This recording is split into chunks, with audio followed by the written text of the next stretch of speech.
is Joel Albritton, and I am lucky enough to be with you here today. And we're going to talk about heat. Did you say heat? Yeah. Yeah. How much heat is too much?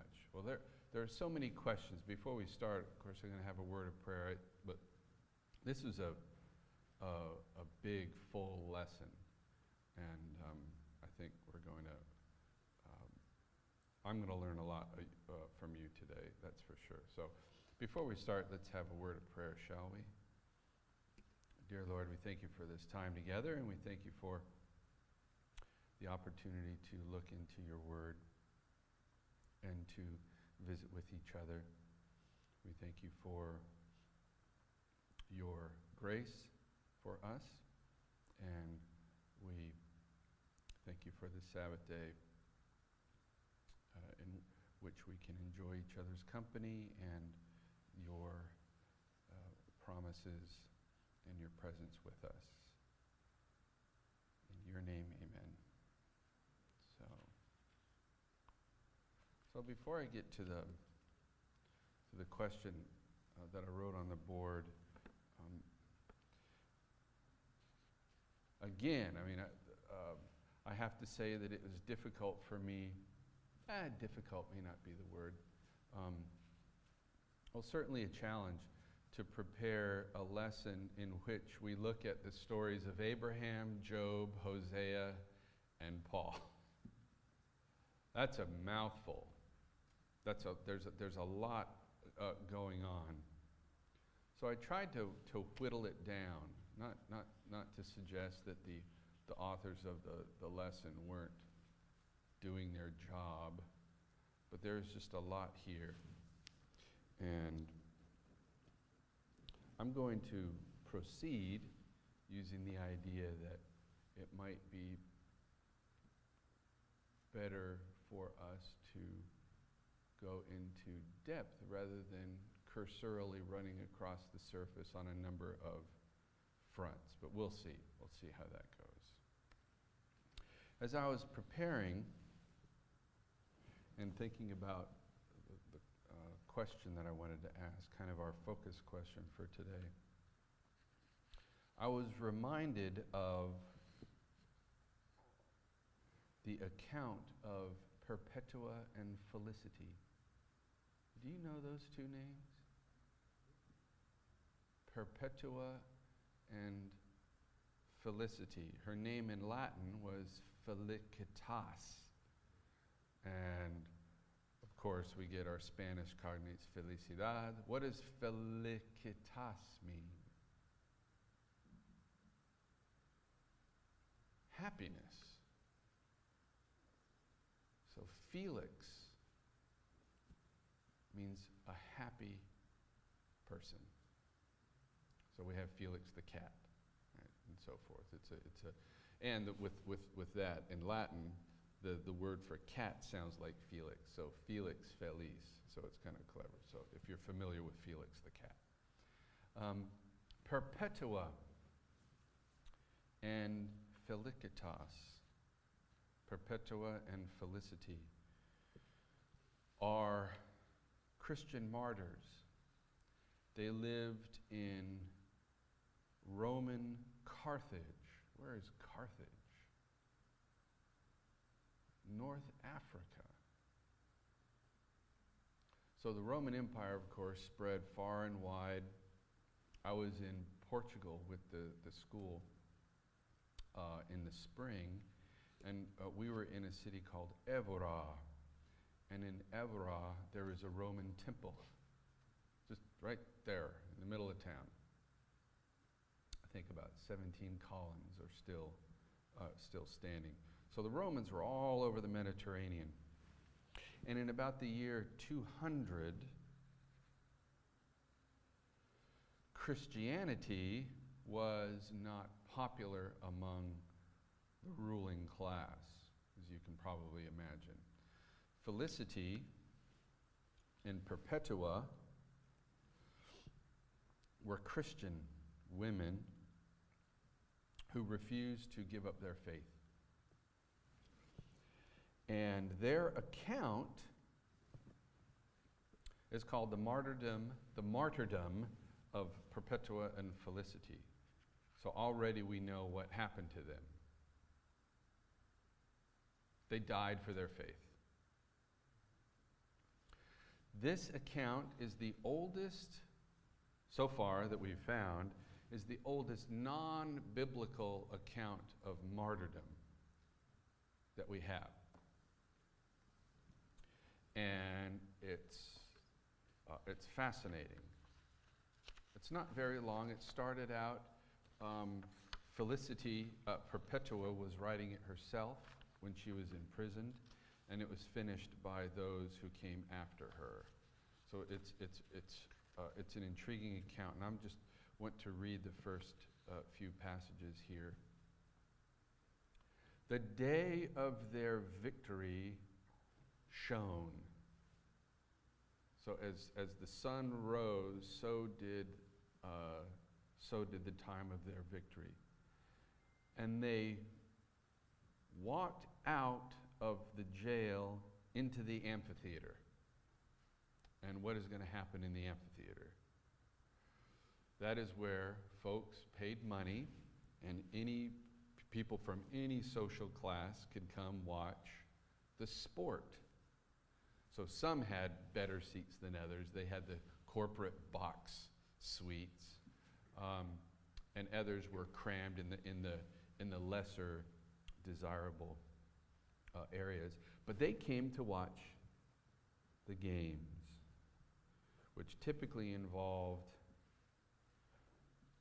Christians, in this case, and on this particular day, and at this moment, Christians who were going to be put to death, both by animals and by gladiators. And so in this account, they are faced with animals, and at one point, a rabid heifer. And the choice, we are told, to put a heifer in there, a cow, a female, because there were women in the amphitheater. So they thought that it was fair that a female would take on females. I wouldn't have a good chance against a rabid heifer myself, I don't think. So, and they proceeded from the prison into the amphitheater, smiling as though at the heavens, with a dignified demeanor, and they were shaking with joy, but not with fear. And Perpetua followed with a bright, the same word is used to describe her face, with a bright visage, a bright face, and a calm step, as though she were a matron of Christ, the chosen of God. And with strength in her eyes, she looked at everyone as they stared at her. So she walked forth unafraid. And we've seen that before, haven't we? Being unafraid in the face, facing the heat in the crucible. And so to Felicity. Now, Felicity was a servant, and she was at this time 20 years old, and she had just given birth. So she was pregnant while imprisoned, and they allowed her to give birth, and they allowed her to have her baby with her for a time until this day arrived. And it said she was rejoicing that she was safe having given birth, so that she might fight against the beasts. And that's how it's described. And from blood, this gets a little graphic, from blood to blood. So she's moving from childbirth to martyrdom, from the obstetrician to the retiarius. A retiarius was a gladiator who had a net, who would ensnare his victims and then dispatch them with a weapon.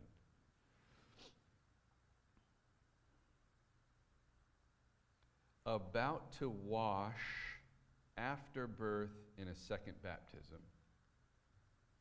So that's pretty graphic, and it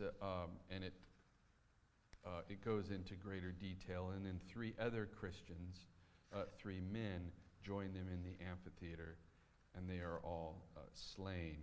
And this is an account of that. And what suffering, what heat can be more intense than that?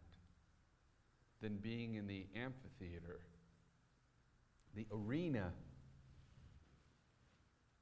full of sand meant to soak up the blood of prisoners and of martyrs and of animals, if the animals were dispatched in the midst of those conflicts. Nothing can get much worse than that. Martyrdom, if you are facing death in the crucible.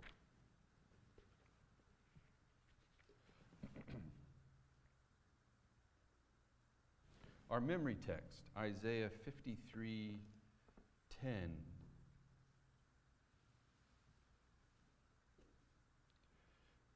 Good morning. Yet it was the will of the Lord to crush him with pain. A curious verse, is it not? When you make his life an offering for sin, he shall see his offspring and shall prolong his days. Through him the will of the Lord shall prosper. Out of the anguish he shall see light. And I'm going to read through verse 11.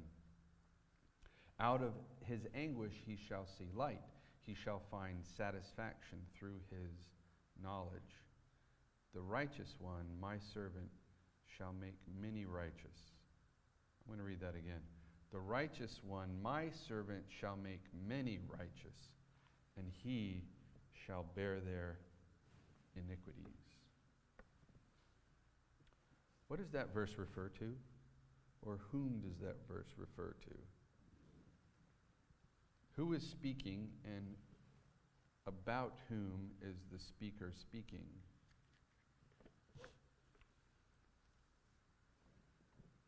Do we have any mics? We do? Okay. Oh, okay. Great. And do we have one on this side? Oh, do you mind? Thank you. Would you mind just keeping this on this side, Marshall? So about whom, who is speaking, and about whom is the speaker speaking?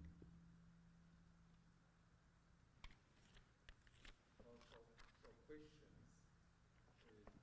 Testing 1, 1, 2. Good morning. Well, for Christians, we believe this refers to Jesus Christ, Messiah. Now, Jewish, they obviously have a different thinking about that. Yeah. For us as Christians,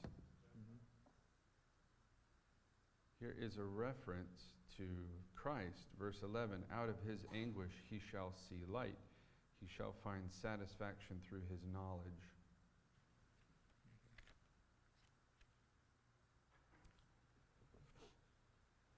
The righteous one, my servant, shall make many righteous, and he shall bear their iniquities.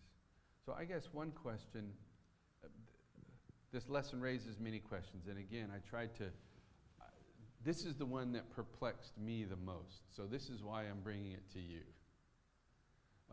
We could ask a question, something like, as the quarterly asks, how much heat, there's the heat, how much heat is too much to shape us into righteousness? When does the heat become too much where it damages rather than refines? Yeah, because we started out with the idea that heat refines gold, and we had that, remember that story of the goldsmith who was asked, when is the gold ready to be taken out of the heat? And what was the response? When you can see his face. When he could see his face, then it was ready, then it was refined. But for us, as those who are in the walk of faith, how much is too much? Well, I think of the text where God says that he will not allow more than what we're able to stand. So I think that God kind of judges as to how much heat that is. What is the ultimate that he's going to allow to come to us? And I would imagine those who don't understand that and those who aren't aware of that may see that suffering is completely counter to the character of God, who is supposed to be a God of love, to shape us into righteousness. Those who don't understand, and we're going to see later, Job's wife. What was her advice to her husband? And we'll get to that in a moment. But so, I mean, these are huge questions. People have written books, and philosophers have thought about this for thousands of years. This idea of suffering in the world, and what is it, and what does it have to do with God? First of all, folks, I have this question on the board. What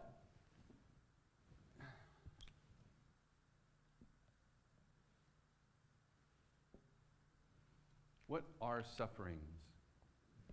Clearly here in the account of Perpetua and Felicity, their suffering was martyrdom and all of the dread that led up to it, although the account indicates that they were ready to die.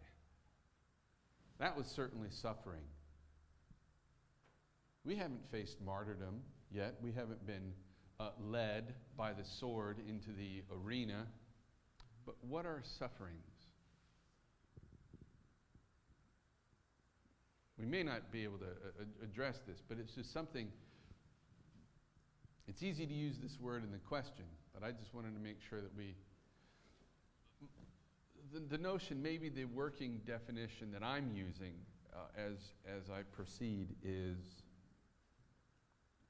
sufferings are those experiences, I had to write it down to make sure I didn't stumble over my words, those experiences that prove that sin has entered the universe, disrupting God's perfect plan.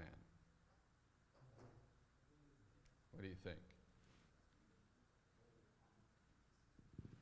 Sufferings are, can we say, sometimes tangible and sometimes visible, very often invisible experiences that prove that sin has entered the universe, disrupting God's perfect plan.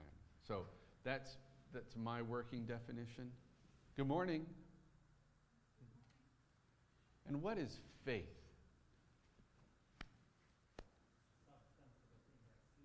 Substance of the things not seen. So I immediately thought of Hebrews 11:1, right? So when we think of Felicity and Perpetua, were they suffering? Did they have the evidence of the unseen? They did, because they were walking fearlessly into the arena. There was some kind of force, some knowledge of something amazing and greater than the principalities and powers that are around them that led them to walk into that arena with such confidence. And I'm wondering, how can these sufferings help us in our faith? Is that even possible? That ancient stories of people removed from us thousands of years can actually encourage us. So that's kind of what I want to get at today as we look at the separate accounts. Abraham and Isaac. Let me ask you, when Abraham was asked to sacrifice Isaac, was he suffering?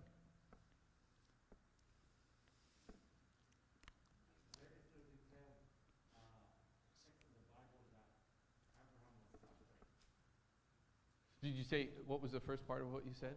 There was no detailed text in the Bible that Abraham was suffering. I just think so. I don't know. Yeah. Yeah. Genesis 22, God said to Abraham, Abraham, and he said, here I am. He said, take your son, your only son Isaac, whom you love, and go to the land of Moriah and offer him there as a burnt offering on one of the mountains that I shall show you. So Abraham rose early in the morning, saddled his donkey, and took 2 of his young men with him and his son Isaac. He cut the wood for the burnt offering and set out and went to the place in the distance that God had shown him. Maybe you can say he was perplexed rather than suffering, right? Was he perplexed?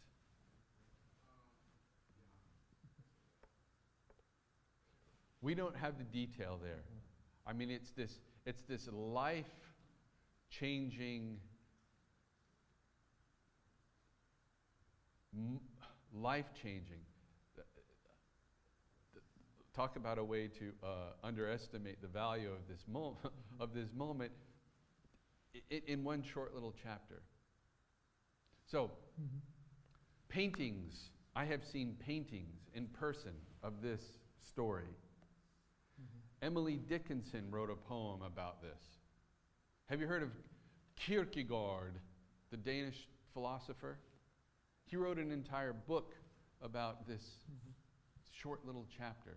So these are big issues. But yeah, I mean, was he suffering? Was he a man of faith? Yeah, we're told. I mean, it is in Hebrews 11. We go by faith. Abraham. What are we to learn, though? Can we be perplexed without suffering? Well, I think maybe we should, when we talk about suffering, it means a lot of different things to different people.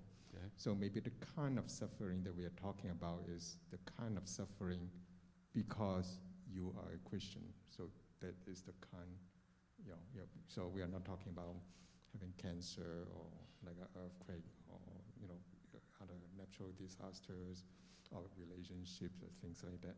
But the kind of suffering we are talking about is the kind of suffering you have because you are a Christian. So it has to do with this faith. I mean, and this is, I inserted this word intentionally. Do Christians suffer uniquely? Yeah. I think the devil attacks Christians more than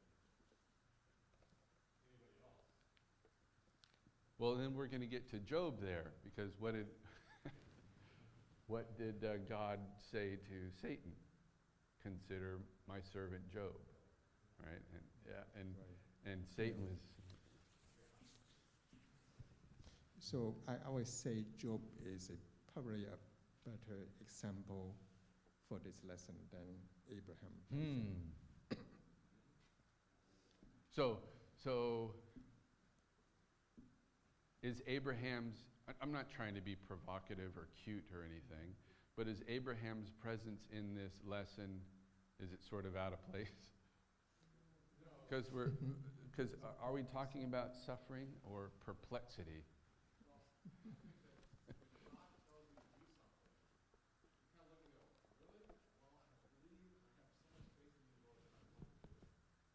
So That's the way Abraham, I believe that's the way Abraham was. Like, okay, I believe in you, I love you, and I know that everything's going to be okay. I'm going to go ahead and do it. Even though it's kind of a strange thing for you to ask me to do. So I think you can be perplexed without suffering. my understanding of what Jay just said is Abraham went forth and did what he was asked to do because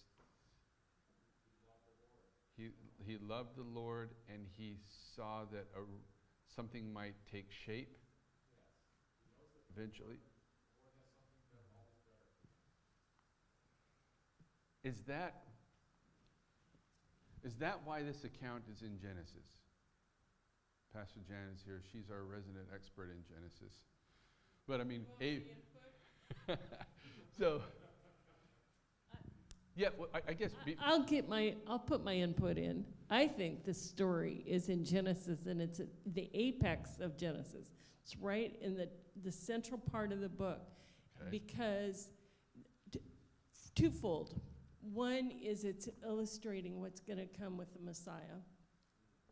And two, it illustrates the extremity to which God allowed Jesus to come to this earth to be nailed to the cross.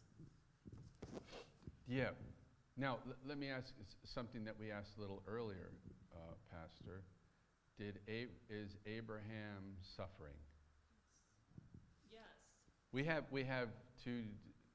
at least two different opinions there in this room. I believe that it was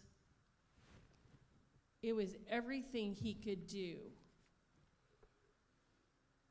to fight the urge to go the other way. That his natural inclination was to say, I'm not going to do this. But he had the voice of God ringing in his ears that he was to do this. And I think, it was agonizing those 3 days going to the mountain, because it was everything against what he wanted to do and what he thought was appropriate, and yet God's voice was still ringing in his ears, and he was looking for a way out, but he couldn't bring himself to actually, tell Sarah, to tell Isaac. It was agony for those days. Just sheer agony of, do I trust God with this, or do I bail? So you were saying. And I didn't mean bail, B-A-A-L. I meant B-A-L-E. Yes. So you were talking about God's voice, and the lesson refers to that as well. How would we know God's voice? Or, Marshall? Well, he had talked with God enough so that he recognized God's voice. And I think both of those words, sufferings and faith, are very much a part of this experience of Abraham. His sufferings was emotional. Emotional sufferings can be just as big, if not more, and long-lasting even than physical sufferings. So Abraham was totally suffering in this whole 3 days. But the whole thing was, he had faith in God to the point that we're even told that he thought that perhaps that if he did follow through and actually kill his son, that then God would raise him back up again. So we don't know all that went through his mind, but he certainly was suffering, and he certainly had a great deal of faith in God. Yeah, that's a difficult conundrum, isn't it? I guess, can we have faith in God and suffer? Well, yeah. Is one dependent upon the other? I used this illustration one time. I heard God plainly say to me as I was driving, an accident had occurred right there in front of us. And God told me to stop. And I'm thinking, I'm not a medical personnel person. Yeah. I don't know what I can do. The one driver was completely turned around the opposite direction in the highway, right in the lane next to me, and he was already on his phone. And I thought, why on earth should I stop? It was totally unreasonable to me. I had no idea what I could do of use. And I kept going, and there was a car on the left-hand side pulled over. And again, that voice came to me so strongly, so distinctly, to stop. And I I just rationalized it away, saying, I have no reason to. I went to the office. We were working at the conference office at the time, and the president of the conference announced that his wife had been in a car accident that morning, and that she had sat by the side of the road for 45 minutes. Nobody came to her. And I realized God had been speaking to me to stop and be with her, and I had just rationalized it away. And it made such a deep impact on me that, you know, even though I don't understand why God would have me do something, I'm hoping that the next time I hear that voice so clearly that I will follow through. And I won't say, you know, well, there's no reason for me to do this. God has a purpose for me. And you know, I think about, you know, Abraham's hearing God's voice and struggling through that. You know, he could have done like I did and said, you know, this is not what God wants. God doesn't want human sacrifice. I'm not going to go through with this. I must be imagining things. But he didn't. He haltingly, and I think he probably spent the rest of the hours of the night struggling. And when the sun dawned, he went forth and acted because he was so certain it was God's voice. And that's, you know, it was such a huge lesson in my life. That's powerful. We think of, you know, Abraham, imagining Abraham walking away from this command. Well, Jonah did it. But Jonah knew that it was God's voice. Or did he? They both did. So, I mean, but there were different responses. So, I mean, so is it possible to say that if to know God's voice, and that brings up another question, how would we know that it is God's voice that is speaking to us? Is that what helps us? Are these stories helping us through our suffering because of the voice of God and where that fits in? So, 1, 2.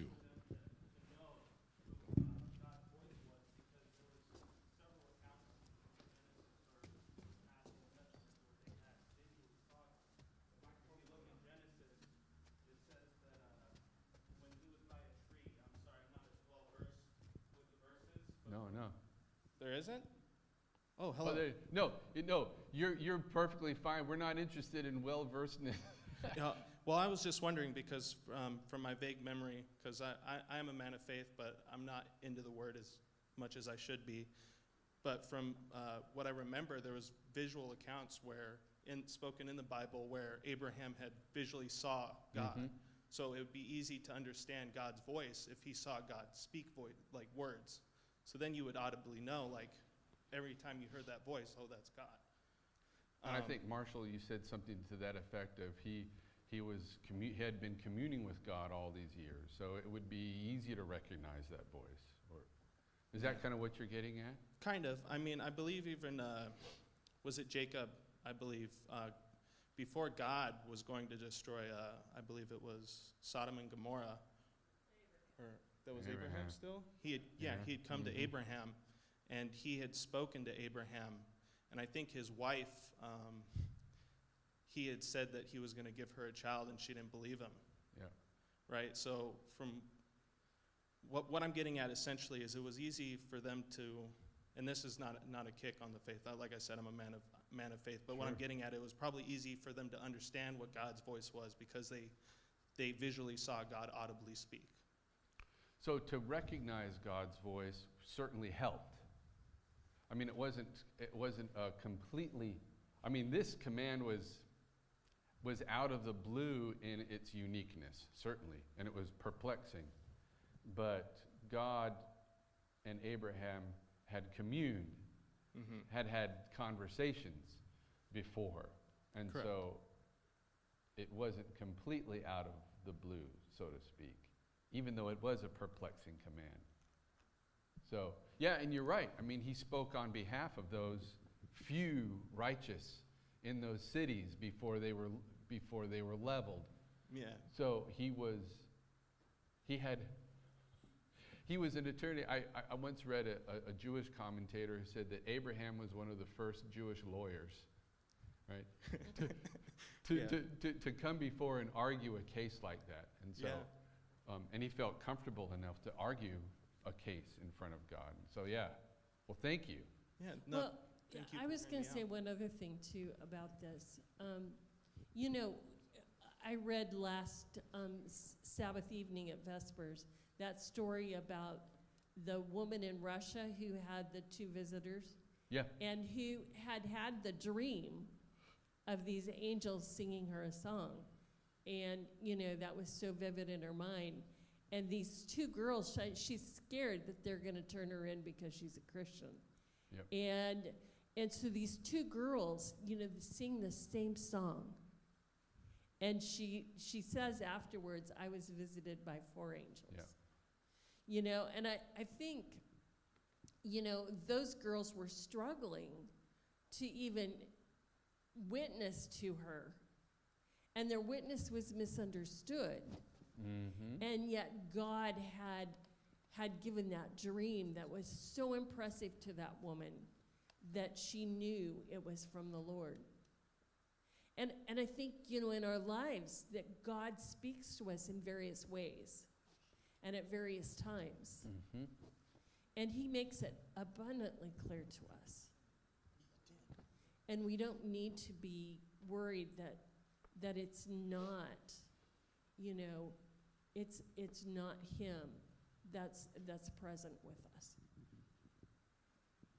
Yeah. Does that mean we can't be, or that we shouldn't be perplexed?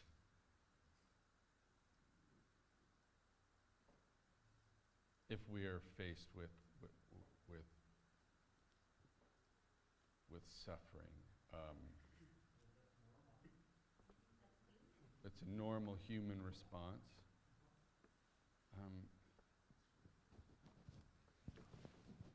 We can spend an entire quarter on Abraham, I'm sure. Now, maybe you can help me unravel Hosea. We have 7 minutes. We can solve the problem of Hosea, I think, together. Folks, Hosea is an extended metaphor. What does that mean? His life enacted out the story of Israel. His life enacted out the story of Israel, and it's an unusual metaphor. Hosea's wife did what? She went out and had children with other men. And yet, what was Hosea to do? Buy her back. What kind of crazy scheme is that? In the metaphor, was Hosea suffering? So again, we can come back to suffering. Hosea has always been perplexing. I can't even imagine how painful that was for Hosea. And as I think of it on a personal relationship, you know, I can't help but think how painful it is for God to watch his children that he loves so deeply and cherishes so much and desires the best for their lives, to walk away from him and to spit in his face and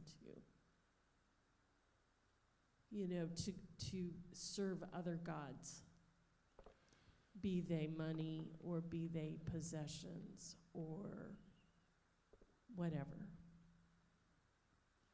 is it an oversimplification?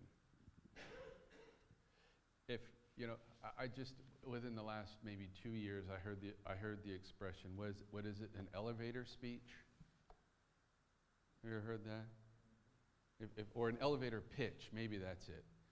If there's a producer and you have this idea and you're in the elevator and you have, how long does it take to get several floors? You have 17 seconds to say with quaking voice, I have an idea, right, and to pitch, but you got to distill your message to its absolute, at an absolutely atomic level, because you don't have much time. Can we say that the Old Testament, maybe for purposes of this morning, is a narrative, an extended narrative of the ways in which the people of God have wandered and the ways in which the people of God have been brought back in as many times, if not more, into God's fold? Would that be one way of looking at the Old Testament? So Hosea is right there. I mean, Hosea is, if we were to look at the Old Testament in that way, Hosea kind of provides a spike, just of, wow, God bringing back into the fold this people lost in idolatry and wickedness. How does this strengthen our faith? Which is easier, the story of Abraham to help us in our faith, or the story of Hosea? They're both almost outlandish scenarios, aren't they? They're gut-wrenching scenarios. I wouldn't know how to relate with either of them.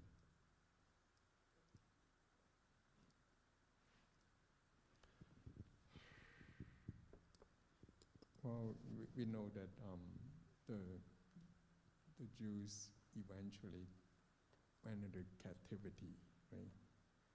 But even though after captivity is not the end of the story. Yep. Yeah. So God still have His plans for them. So that cycle continues.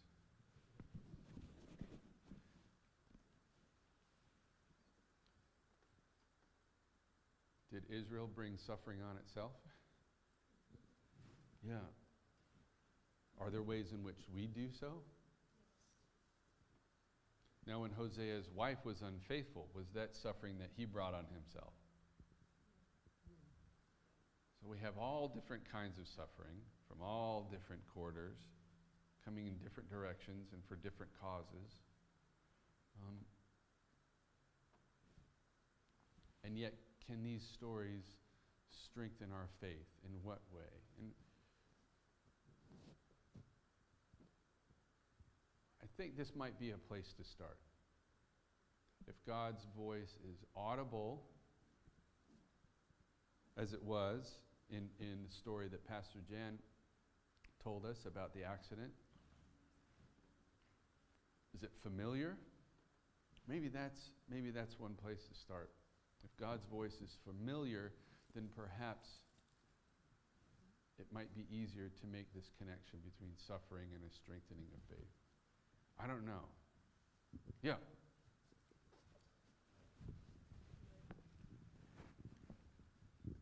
Thanks, Art. Waiting. Thank you, Joel. It seems that one of the ways that, in reference to the exile of the Jews, it seems like one of the ways that God dealt with that is to remind them that He led them out of Egypt, and that He foresaw that they would apostatize, and He promised that He would lead them out again. So what does that tell me? Well, that tells me that at times where I'm struggling, where I feel like I'm in exile, I'm to be reminded Yeah. about how God has led me in the past, and hold on to promises that where God says He won't let me go, and then He will see me through. Yes. And Art, you reminded me of, I think we just talked about it last week. What are the what are the chapters that we should read perpetually and consistently and persistently and consistently in Psalms? Chapters 105 and 106. Just kind of recapping the story of rescue and bringing you out of Egypt, and you were still within the fold. And the verse that I latch onto at times like this, and I've had to do that recently, I remember it because it's set to song, and so the words may not be exactly the way they are in the Scripture, but it's He who began a good work in you will be faithful to complete it in you. And that is a promise that I hold on to. And I think that it relates directly to this. He who began a good work in you, that's the reference to leaving Egypt.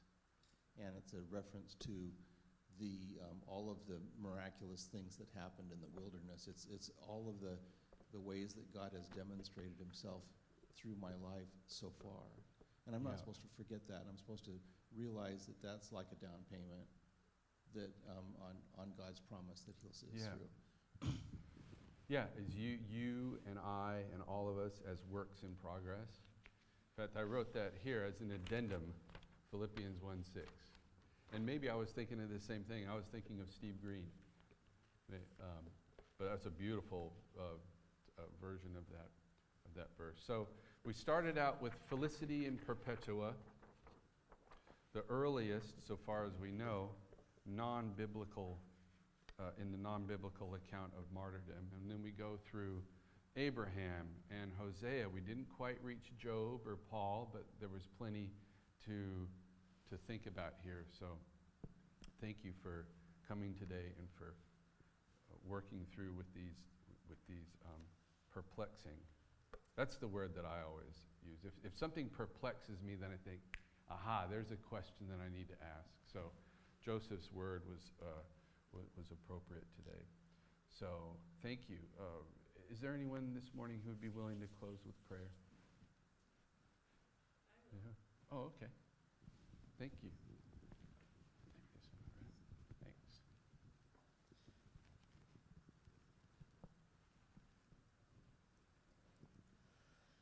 Father in heaven, sometimes we don't understand why the trials of life are so difficult and so painful. Sometimes we doubt you and we struggle. Help us to grow in our faith, in our trust, that you are there in the good times as well as the times where we are perplexed and struggle and agonize. And we thank you for consistently walking with us and for being present with us in our challenges. And we give you praise and we give you thanks today. Amen. Amen. Thank you so much. Have a wonderful Sabbath.